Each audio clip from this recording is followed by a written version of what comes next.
It has been a little more than a week now since the mass shooting at the Natalie building on the campus of St. Francis that killed 4 people. Many are still shaken by that tragedy and others that have happened recently around our country. Dr. Brenda Lloyd Jones from the University of Oklahoma is here with her expert advice on this Therapy Thursday. Brenda, always great to see you. Thanks. How are you, Brian? I'm doing well, thank you. We have several questions here this week, and I want to start with Karen's question. She says, in wake of what happened at St. Francis last week, I feel like I'm declining my friends' invitations to go out.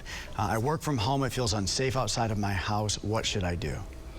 Yes, Brian. You know, I had the opportunity to meet with teachers and parents regarding the recent shooting in Tulsa, and they, which it sounds like Karen, are shaken and are grieving. And it's important to know that it's only been a week. And grieving takes time. It takes, certainly it's a process. I would recommend that Karen honors that time, and she doesn't have to cope alone. We have a grief center right here in Tulsa called the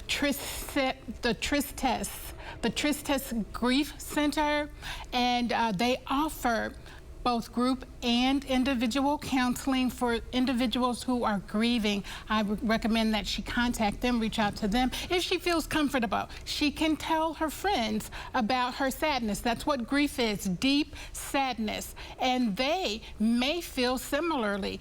You never know.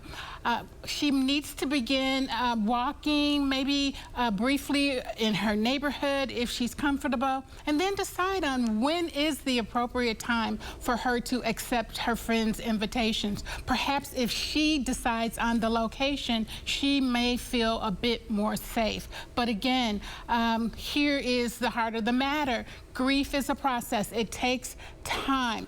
She doesn't have to cope alone. She can reach out for support. All right, Brenda, we also had a young man write in this week. His name is Larry. He says that he's having second thoughts about going out of state for college, supposed to leave in August. Would like to stay closer to family. And he says, I'm not sure how to tell my parents. He's worried they're going to be disappointed. What kind of advice do you have for Larry? Oh, this is a very timely and relevant question in that August is upon us. And it sounds like Larry needs to make a decision and make it fast. I would suggest that he immediately tell his parents about his change of heart.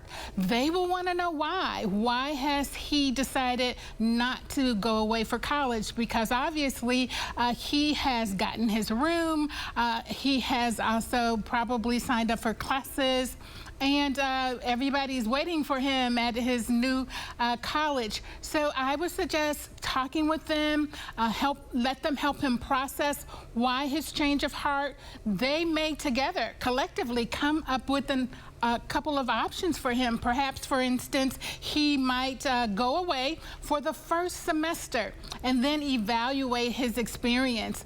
Or he may request a deferral from the institution, from the college, asking that he stay home for the first semester and then reconsider.